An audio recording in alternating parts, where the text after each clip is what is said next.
playground. That's murder. The English guy on the train with his son got stabbed 22 times, stabbed to death. You've got Lee Rigby. Wandsworth before Christmas, a woman with a buggy got slashed from behind, had her neck slashed. A black guy got arrested for that. Come out and march against that as well. I think the difference, though, they say is like when people compare Lee Rigby to George Floyd. No, I'm not comparing. I'm not comparing it. You're not. No. But some people have been. And so when people say, "Oh, what about Lee Rigby? Why didn't thousands of people protest against what happened to him?" Yeah. Well, see, Lee Rigby was killed by a terrorist.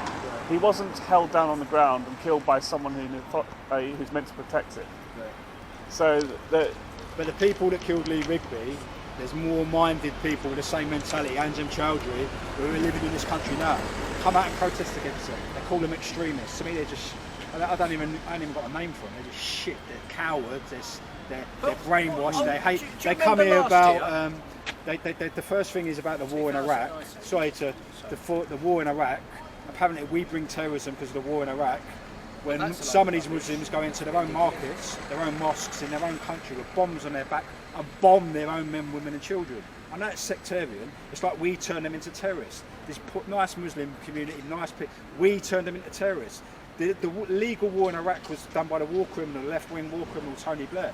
That's got nothing to do with a soldier who's walking into his barracks in Woolwich. He's just serving his country. It's got nothing to do with people on bridges. It's got nothing to do with them. It's like they expect, if there's an unjust war, they expect the entire military to strike. If you're an Iraqi guy and the English are in your manor in Iraq in an illegal war, and you're an Iraqi and one family's been killed, come out and defend your community. If you're in Northern Ireland and the English are bowling about their guns out, you're trying to defend your community. But when you're in England and it's people on bridges who are walking around, not in the government, they've just got nothing to do with anything, and people are coming up and stabbing them in the back of them. You had two Cambridge Uni, they're nothing to do with anything. Don't go attacking innocent people like the Davin Osborne attacked the mosque. Why are you attacking people coming out of the mosque? What have they done to anyone? They weren't the ones attacking people on bridges. Yeah. So all terrorism is wrong. You know, but we didn't turn Muslims into terrorists. But this is the thing, though. Last year in 2019, yes, that there was this terrorist woman that went out to Syria. She was obviously part of the terrorist group. Then she wanted the scumbag wanted to come back here, and Corbyn and Abbott were apparently supporting well, it. they do because they lead off and they get votes out. That's where they're. It's disgusting. I was absolutely appalled. I'm not going to mention her name, but she went out and joined that terrorist. Yeah, she joined that terrorist group. Basically, she knew what she was doing. Yeah. She should stay there. Yeah. Exactly. She chose to go to somebody else's country. When you're Shamima Begum, have you heard of Shamima Begum? Yes. When you're 15 years old, she was only 15, blah, that's blah, not blah. irrelevant. She didn't know what she was doing. That's garbage. 16-year-old Greta Garter. Greta Thunberg. Oh, put her in front. She seems to know what she's doing. Oh, it suits us this time. She's the spokesperson. When it's a 15-year-old terrorist who will vote for you and their family will vote for you, and all that East End will vote, she was only 15. It's the hypocrisy. You know, Greta Thunberg wasn't going to try and blow people up. No, but if she's got a brain at 16, then the terrorist girl's got a brain at 15. She knew what she was going to. What they need to do is get to the East End, people like Anjem Choudhury, get into these mosques and root out these people who brainwash their youth. That young girl's thrown her life away. You're in a great country, you've got all this opportunity, and they're being brainwashed to hate the place they was born. This is her country. She can go and live in Bangladesh if that's her route. If she wants to live here, you can't say, we'll go to join a terrorist state and then come back, and when it don't suit us, like a fucking, actually I'm better off in Britain. Come back then, love. Come and get a house, and we'll give you some benefits as well. Like, it's embarrassing, man. Yeah. You want us dead, you want our community, you'd happily see us dead. You took part in terrorism. She was sewing suicide vests. So she's 15, but she knows how to sew a suicide vest and what it's for.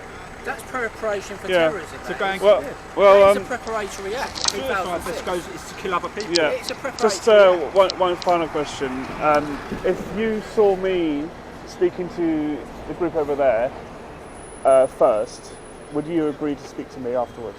Yeah, of course. You would have. There's loads of people, loads of news people, and they've been filming everyone. Yeah. We live in a democracy. Everyone's got a right to protest to a certain level. You've got a right to come along, film, and no problem, mate. Okay. It's better to talk to people. You get more dialogue. You get more humanity in the world. Yeah. Talk to people. If I saw you earlier, I thought you'd be a lefty. But I'd still talk to you if you talk to me properly. If you don't, you sort of come up going, you're a Nazi or racist. We had that earlier. I've got no time for all that. Talk to people. I think I've been. Yes, you've been very civil. Yeah, very good. I have to say, in previous occasions when I've you're going to get idiots, mate. Yeah.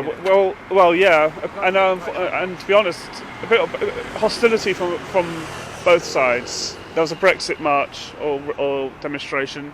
I got hostility from people on one side, and then I was standing around the left-wing people, and I got the same hostility, and they assumed I was a police officer.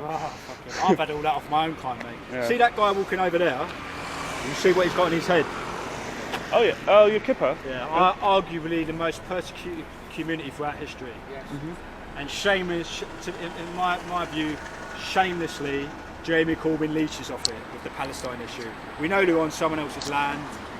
You know, England put them there in 1948. Them poor people, they walk around shit scared, and they get it from fucking everywhere. They get it from right-wing fucking idiots, brain-dead, fucking deluded, racist cunts, and they get it from left-wing parasites who go with the Palestine issue because there's big Muslim communities who will vote Labour.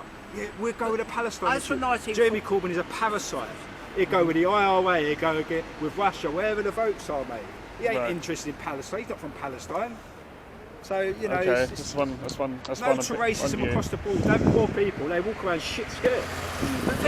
You know, apparently on the internet, they're behind 9/11, they're behind this, they're behind the pandemic. They do everything, these Jews. Everything that's going on in this country, gang rape, terrorism, drug dealing, burglaries. Jews ain't involved with shit. That rubbish. They've got their own little community and they get fucking dug out from everywhere. Right. They do, mate, and it's disgusting. Yeah. So I always back them up. Apparently I would be a Tommy Robinson fascist. No, I'm backing up the Jews. I'm a far right, you know, we're getting called racist earlier. Yeah. I know to back up and who not to back up, you know, and then poor people, I always back them up, mate. Yeah. Alright, well, thank you for that. Yeah, take care. I'm just going to end it there. Thanks.